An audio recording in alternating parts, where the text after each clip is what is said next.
तो लगातार अपडेट हम आप तक पहुंचाते रहेंगे। आगे बढ़ते हैं। अब खबर रूस यूक्रेन जंग की। क्या रूस यूक्रेन जंग में कुछ बड़ा होने वाला है? क्या यूरोप के देश इसकी चपेट में आने वाले हैं? आखिर यूक्रेन को जंग में सबसे बड़ा डर क्या है? क्या यूरोप के सारे देश मिलकर भी रूस का सामना नहीं कर पाएंगे?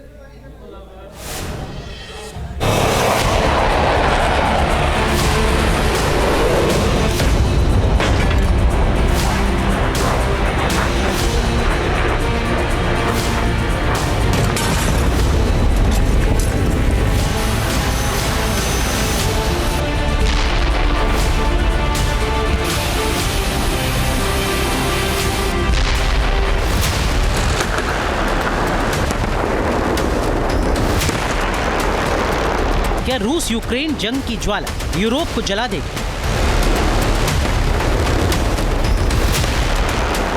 क्या यूक्रेन पर बरस रही रूस की मिसाइलें यूरोप के शहरों को बर्बाद कर देंगी?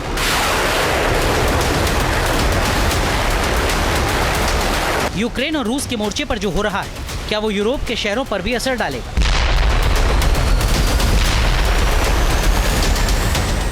क्या बर्लिन, लंदन और पेरिस में जंग का बवंडर उठेगा?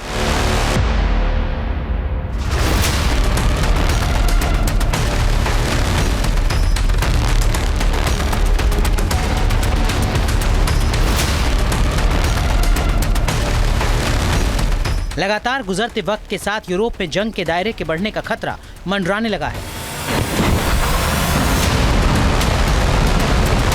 बाल्टिक देश और नाटो की तरफ से भी तैयारी की जा रही है। ये वीडियो यूरोप में बढ़ते तनाव की ओर इशारा कर रहा है।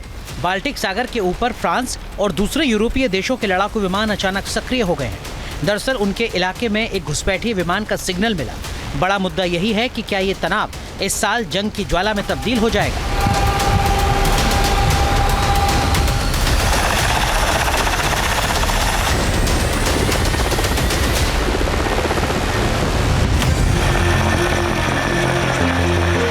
यूक्रेन और रूस की जंग में हालात विस्फोटक हैं।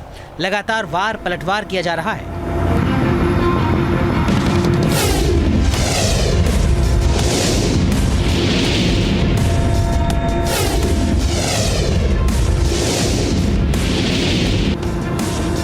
यूरोपीय देशों के सहयोग से लगातार यूक्रेन की फौज रूस पर निशाना बनाने की कोशिश कर रही है। डोनेट्स्क में यूक्रेन की सेना ने रूस के मिलिट्री कमांड को निशाना बनाया है। इस महीने रूसी मिलिट्री कमांड पर यूक्रेन का ये 5वां हमला है। यूक्रेन भले ही जवाब देने की कोशिश कर रहा, लेकिन रूस की ताकत कम होने की जगह बढ़ी है। यूक्रेन के राष्ट्रपति वोलोदिमीर ज़ेलेंस्की के मुताबिक यूरोपीय देशों के मुकाबले रूस बहुत ताकतवर है। ज़ेलेंस्की के मुताबिक रूस के पास करीब 15 लाख पैदल सेना है। यूरोपीय देशों में सबसे ज्यादा 2 लाख पैदल सेना फ्रांस के पास है। सारे यूरोपीय देश मिल भी जाएं तो पैदल सेना की संख्या रूस से कम है। लगभग 2 लाख सैनिकों के साथ रूस ने यूक्रेन पर हमला किया था। अब यूक्रेन जंग में रूस के 6 लाख से ज्यादा सैनिक शामिल हैं। ज़ेलेंस्की का कहना है कि पुतिन उन सारे देशों पर कब्जा करना चाहते हैं जो कभी सोवियत संघ का हिस्सा थे। उनके मुताबिक अमेरिका में ट्रंप के सत्ता में आने के बाद तमाम यूरोपीय देशों को नए सिरे से रणनीति बनाने की जरूरत है। But will President Trump listen to Europe, or will he negotiate with Russia and China without Europe? Europe needs to learn how to fully take care of itself, so that the world can't afford to ignore it.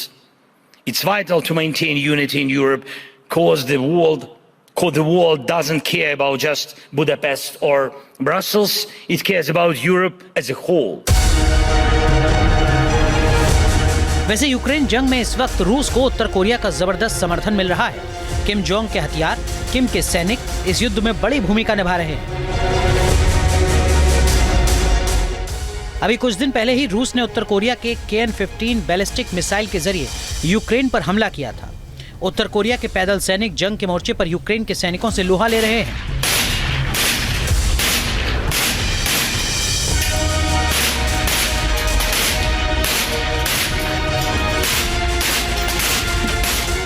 Ukraine का दावा है कि Kursk में उत्तर Korea के 12,000 सैनिकों की तैनाती की गई है। जंग में करीब 4,000 उत्तर कोरियाई सैनिक मारे गए।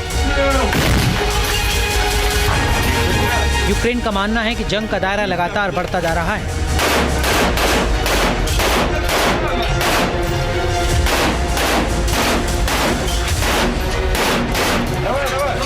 रूस के समर्थक देश खुलकर सामने आ रहे हैं। अब इस जंग में यूरोप के देशों को भी खुलकर सामने आना होगा।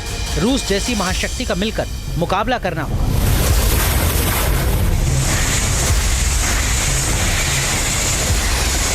Team news nation. News nation अब व्हाट्सएप पर खबरों के ताजा अपडेट के लिए न्यूज नेशन के इस QR कोड को स्कैन करें।